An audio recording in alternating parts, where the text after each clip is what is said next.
Good evening, and welcome to What's Your Story? I'm James Ransom Reed Jr., your host.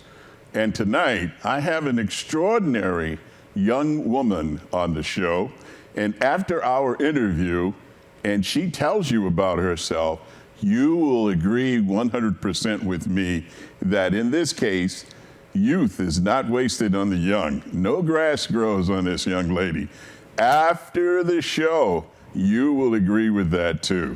So it gives me great pleasure to welcome to What's Your Story, Miss Alicia Hernandez Strong. Welcome to the show. Thank you so much for having me. I appreciate it. Absolutely. So let's get started here. Will you tell us about yourself? Where were you born and where did you grow up? Yep, so I was born in Wichita, Kansas. Wichita? Yes. Yes, Wichita, Kansas, where I lived until I was 2, but I've spent most of my life in New Britain, Connecticut, where I grew up. So how did you end up in Wichita being born? Yeah, so my parents are actually Air Force veterans, and that was the last place they were stationed, so I ended up being born in Kansas, but my mom is originally from Connecticut. So do you get jokes, Dorothy jokes about being... All the time, all the time. Well, tell us about your parents. You just mentioned them. How did they meet? Yeah, they actually met in the military, in the Air Force. Both your parents in the Air Force? Yes, they both joined the Air Force around 18 years old. They were stationed in North Dakota for their first deployment, and that's where they met. Wow. Yes. Goodness gracious. What impact do they have on you and your siblings? Oh, they have an immense impact on me, and I have a younger sister who's 21. They really guided us, they really supported us, they really told us to believe in ourselves and that we could do anything we put our minds to, so I'm very grateful for that. Now, when you are an activist like you are, as people will see on the screen, you're a community activist. Did you get that from your family? We'll talk about your education later and how that did, but how do your parents, right? When you were growing up, did you see stuff on TV that they would watch that you got curious about, or did they go to rallies, or how did that all come about? Yeah, my parents definitely wouldn't call themselves activists, but they have always been active in politics. I don't think my parents have ever missed an election in my lifetime. So they've always been active, and they've always been supportive. They've always told me that whatever I wanted to do, that they would support me 100% and they'd be behind it. So even though they weren't activists, once I got into politics and activism and fighting in the community, they were totally on board. Well, maybe they weren't activists in the traditional sense that we know, but activists certainly in raising you. Definitely. And in putting your feet on the path to where you got today. I mean, I would think that would be true. Absolutely. Yeah, so much of what you have become started right there in the roots, did it not? Yes. Yeah, tell us a little bit about your sister. What's up with her? Yeah, my sister, she's 3.5 years younger than me. She studied computer science a little bit. Now she's trying to figure out what she wants to do. But she is also very interested in politics, so I wouldn't be surprised if she also got into activism. Really? Yes. Now, when I interviewed you before the show, you told me a very interesting fact. You said your parents were married 15 years before you were born. Yes. Talk about that. Did they ever tell you? Do you ever ask them about that? Or? Yeah, definitely. And I think it's really shaped who I am today. So my parents got married when they were around 20 years old, but they waited 15 years to have their first child, which was me. That is true. And I think for them, it was a great decision because they were ready for it. All of their friends had kids, so they saw what parenting they liked, what they didn't like. And I think I really benefited from having older parents growing up. Wow. Do you get teased about that? No? No, but it is funny, especially more with my younger sister than me. Yeah. My mom would go to PTA things, and then people's grandmothers would be the same age as her. So that's a little embarrassing, but otherwise, no. Well, you know what you have to do? You have to give mom and dad a shout out, right? Yes. So go ahead, give them a shout out. Yes. I am so grateful to you, Mom and Dad. Thank you for always believing in me. Thank you for always fighting for me, and I appreciate you. There you go, Mom and Dad. You know, let's talk about your educational background, which is extraordinary.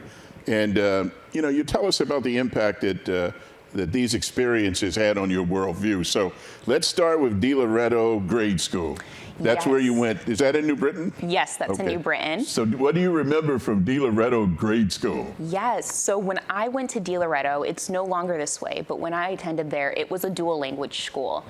It was a school that was designed to teach children how to speak more than one language starting in kindergarten, which is very rare in the United States. So it was an excellent program from kindergarten until 5th grade. I would have 1 week of lessons completely in English and then 1 week of lessons completely in Spanish. And this was how I cemented my love for learning languages. So what were the languages available? Just Spanish and English? Yeah. Okay, so you learned from a very early age, I guess what age would that have been when you started? 5 years old. Wow. Yes. Is that right? Yes. You started at 5 years old learning to speak more than one language. Yes. How long were you at De Loretto? I was at De Loretto until I was 10 years old. Oh, man. Wow. Yep. So what was your experience like there? Tell me about being at De Loretto. What do you remember fondly about it? I mean, I remember having really supportive teachers, and I remember having a really diverse group of people that I went to school with. It was great because we were all learning Spanish. Some of us had learned a little Spanish at home. Some of us had never learned Spanish, but we were all learning together. And one of the most beautiful things is the kids who were stronger in Spanish would support the English speaking students and vice versa. So people would help each other depending on whether we were studying in English or Spanish that week. So it really fostered a lot of positivity. Now, you spoke about diversity in the classroom. Mm-hmm. Give me an example of what you're talking about. You had kids, what? Polish kids, Spanish kids, African American kids, French kids, what? All of the above. I mean, we had a lot of African American kids. We had a lot of Latino kids. We also had white kids, Italian. So a lot of different kids. And it was just a matter of parents wanted their kids to be able to develop that language skill early, because studies show that when you learn a language as a youngster, you can pick up a lot more. And I think I'm a testament to that. Oh, yes. That is the truth. Yeah. Because I've tried at my advanced age, and it just doesn't work. So when you're at De Loretto for 5 years, and your next stop is Halls Academy, Special Education for the Gifted. Yes. So tell me about being gifted and being at Halls Academy. What was that like? Yes. What, did you get there at 10 or 11? I think it was 11 when I got there. All right. It was a very interesting experience. Halls Academy, despite being a specialized gifted program, is a public school in New Britain. And usually the class sizes are about 20 kids per class, and then there are 2 classes per grade. So extremely small class sizes in comparison to some of the other middle schools. Yes. I think my experience was very positive because I was able to get a lot of specialized attention from teachers to help me learn and develop all of my skills. I think there was also a lot of pressure about being labeled gifted. What does gifted mean? Yeah, I was just going to go there. Yeah. So I think there was a lot of pressure there too, especially because when I first went there, it wasn't as diverse. The school has since become much more diverse. So kind of feeling like, am I really gifted? Am I supposed to be here? Did they make a mistake? But I think over time, especially as I've grown and matured, I've learned to be confident in my abilities. So, yeah. Gifted in the sense of advanced in what? Math, English, all of the above? Yeah, it was all of the above. My strong points were English and actually public speaking. Public speaking? Yes. From the age of, what, 11?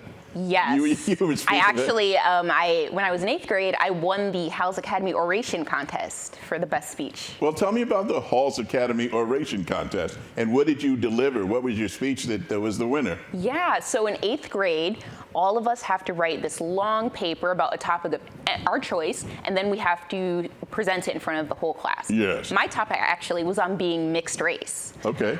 So I talked about the struggles of having 2 different cultures. I talked about people asking me which culture I am or asking me to choose, and all of the nuances of having that goes along with that.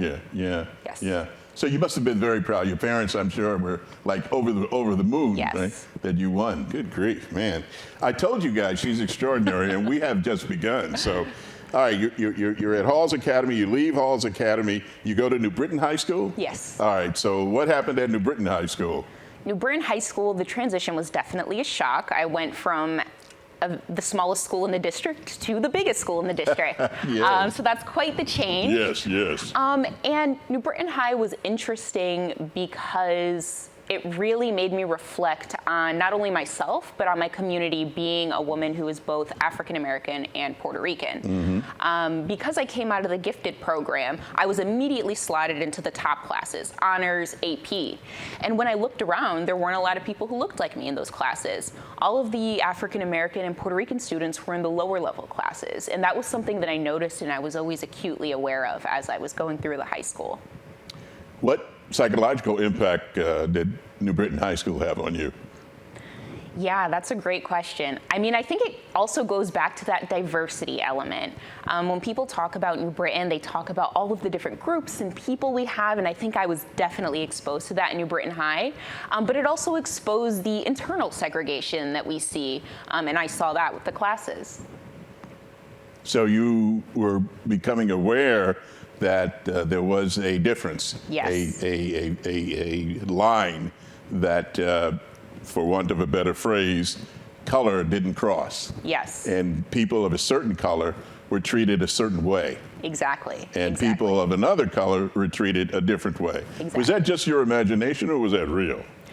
No, it was very real. I mean, one of the most profound memories that I had growing up and going to New Britain High were the police officer presence in the building. And back then, you got into a fight, you went to jail.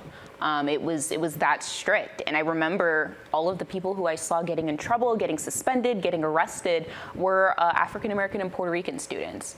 And that's not something that's unique to New Britain High School. Across the nation, we're seeing the ways that Black and Puerto Rican students are disproportionately punished.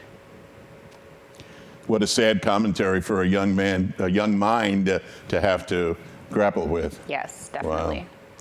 Wow. All right, so you leave New Britain High School and you go to Middletown. Yes. There's a little school down there in Middletown. Yes, What's there its is. name again? Wesleyan Yeah, that's the University. one, absolutely. Talk to me about Wesleyan and what happened to you down there. Yes, Wesleyan University was the opportunity of a lifetime, I do have to say. But it was also a shock, another almost culture shock in a way. Really? Yes, coming out of New Britain High School, 80% of the people there are people of color, very diverse, almost 3,000 kids. And then I come into a private liberal arts college where I meet kids whose parents are quite literally billionaires. You know, they have their name on the cafeteria or on the buildings, and I'm like, oh boy. And I think it was particularly interesting because when I was younger, I didn't really have a concept of wealth. You know, I grew up in New Britain, which is one of the poorest cities in Connecticut. Yeah. So my idea of wealth was, well, if you live near Walnut Hill, you're rich. Like that was it. That was it. Yeah. I get to Wesleyan and people are billionaires. So that really put things in perspective, but it also pointed out the inequalities. You know, these kids had the best education, the best tutors, the best opportunities. And by virtue of where I grew up, I didn't. So that really stuck out to me when I started at Wesleyan. Did you become an activist on campus at Wesleyan? Definitely. How did that come about? Definitely. So, on my first year at Wesleyan, I believe it was 2014, my fall semester, the Black Lives Matter movement started, the first wave of protests. Yes. It was after, I believe, Trayvon Martin was killed. Yes. And a bunch of students on campus organized a big protest in downtown Middletown to call attention to the Black Lives Matter movement. And that was my very first protest and my very first experience doing that kind of direct action. What role did you play in that kind of thing, in the protest? Did carry signs? Were you a leader in that too? Yeah, so when I started off, it was just carrying signs. It was my first protest. I had no idea anything about planning, organizing, leading. I was a little freshman, so I kind of followed the lead of the upperclassmen. But in that, and over the years, I learned so much that influenced my activism as well. Now, at Wesleyan, were there Latina students as well? I mean, yes. So did you connect with them on a certain level? Yes. I found that a lot of the students of color tended to be together. To band together? Yes. Okay. Yes. All right. So you spoke briefly about having an African-American father and a Latina mother. Mm-hmm. And your physical appearance, right? If I were to see you on the street, my immediate thought would be, wow, she's Latino. That's what I would think, you know, because that's what my eyes and my brain and my conditioning has told me to think. So was it difficult for you navigating both worlds? I think as a child, it definitely was. Yes. Because when I was growing up, it wasn't as common to be of mixed race. So people had so many questions. They wanted me to pick. I remember my mom, each year, she would check me as a different race in school because they wouldn't let us pick one. So one year I was black. The next year I was Puerto Rican. My mom's like, yeah, we want your test scores to count for both of the ethnicities. So, you know. So, yeah, it was very difficult. But I think as I got older, and especially by the time I got into college, being mixed race was no longer novel. It was no longer strange. And in fact, a lot of people around me were also mixed race. So it became normal. Yeah. So the movement where love triumphed over hate and people married who they loved, actually, that's a remnant of the civil rights movement that you benefited from. Yes. And I don't mean to preach to you, but I hope you understand everything that you experience and that you benefit from, somebody else paid for. Yes. You know, so I'm glad you're paying it forward. Yes. I really am. So you leave Wesleyan and you go to Yale. Well, before I go to Yale, I took a year off to work. Okay. I worked in civil rights between Wesleyan and Yale. Okay. So after I graduated from Wesleyan, I graduated with honors, and I was hired to be the executive director of an organization called CARE. CARE is a civil rights organization that fights for Muslim Americans. And actually, I was the executive director during the Trump era, which was a particularly difficult era for Muslim Americans. So I did that during my gap year between Wesleyan and Yale, and then afterwards I started at Yale. So what made it particularly difficult during the Trump era? The sheer volume of calls that I was getting. We didn't have enough staff or funding to really help everyone, and everybody needed help. I would get calls about immigration, I'd get calls about discrimination at work or at school, and I think the most difficult thing was not being able to help everybody who needed help. Now, there are people who would look at you as a young woman and go, she's a kid, right? You get that? Yes. Talk about that. All the time. People, especially when they hear my age, or they don't even have to hear my age, people assume I'm young, usually younger than I am. Yeah. And they think, oh, she's not ready for any. She's a lightweight. Yeah, she's a lightweight. But I am definitely not. I am a person who goes after what I want. I do what I say I'm going to do. And I'm relentless. And I think a lot of my work really is a testament to that. What is your birth sign, by the way? I'm a Leo. Oh, really? Yes. What month and day? July. July 24th, yes. July 24th? Yes. Oh, my goodness. Yes. So you're a Leo like Mio. Yes. Yes, indeedy. Now, we talked about your speaking many languages at an early age. Yes. So I have here that you're a polyglot. Yes. And you speak 5 languages. What are they?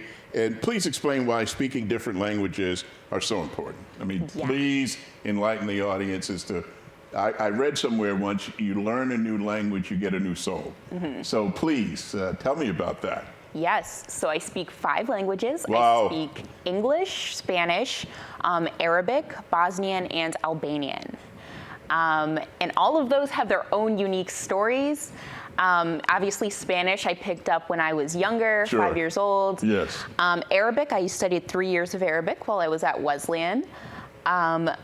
Albanian, I'm actually self-taught in Albanian. I studied it from my senior year of high school through undergraduate, and I taught myself that from traveling over there. And then Bosnian, I studied at Yale in my master's degree. So those are the 5 languages, and for me, language is especially important because I think what people don't understand is when you speak to someone in their native language, even if you don't do it perfectly, it creates a very special connection. It does, yes. A very special connection, even if you only say a few words. Even if you're saying it wrong. Yeah. You know, they're moved by the fact that you're trying to communicate with them in a language that they understand. Exactly. Now, I can relate to that because when I was overseas back in the 70s, I was in Germany, And I knew like 2 words of German when I left the country. One was kindergarten and the other was Gesundheit. Yeah. But by the time I left, I was shopping in stores, I was riding the buses, I was having a great time. Yeah. So yeah, you're absolutely right. Now, you traveled overseas quite extensively. Why?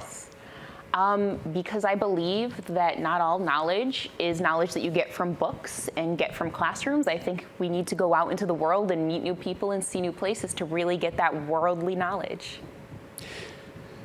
Man, wow, you're just a fascinating person. You were raised a Catholic and now you have embraced Islam. Yes. How did that come about? Yes, so that came about actually in New Britain High School.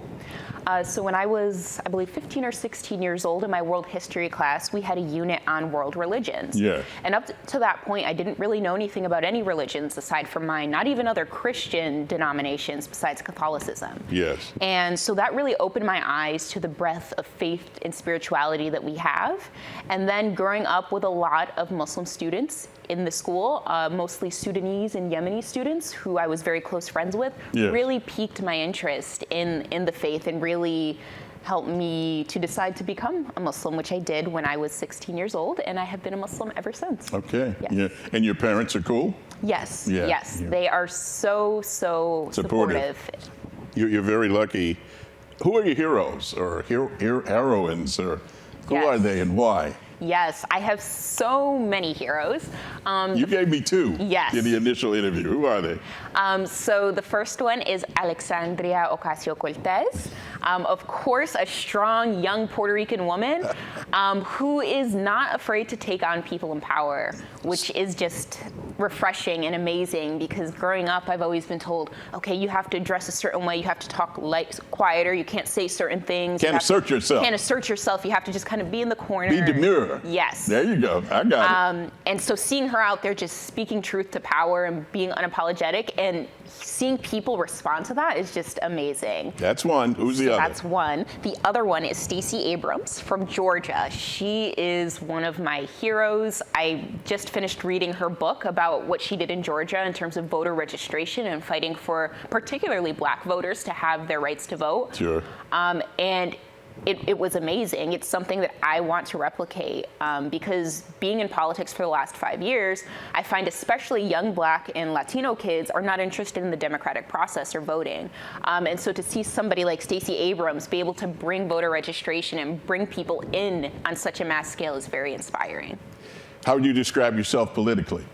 I would describe myself as politically progressive. I definitely lean to the left of the political spectrum, and that has to do with my stances on economics and on racial justice. You know, I grew up in a city in Connecticut, and you know, most cities in Connecticut are fairly wealthy. When I talk to my cousins in the South, they're like, "Oh, you're from Connecticut, you're fancy, you're rich," and I'm like, "No. No. There's different Connecticut's. There's different Connecticut's. That's right. Yeah. So I think that has really shaped my political views and my commitment to economic justice in particular and to tackling economic inequality, which we continue to see not only in New Britain, but in Connecticut and across the country. Do you have any political ambitions? Yes. What are they? So I am so excited to share that I am running for mayor of New Britain, mayor of my hometown. I am running to be a lot of firsts. I would be the first Muslim to take office as mayor of New Britain. I'd be the first Puerto Rican woman. I'd be the first Black woman. And I'd also be the youngest to take office. All right. Yes. All right. Wow. I told you that she was extraordinary at the beginning of the show. I think now you'll agree with me. It's been a pleasure having you, Alicia. Thank you. You know, everybody has a story. What's yours? Until next time, I'm James Ransom Reed Jr. Good night.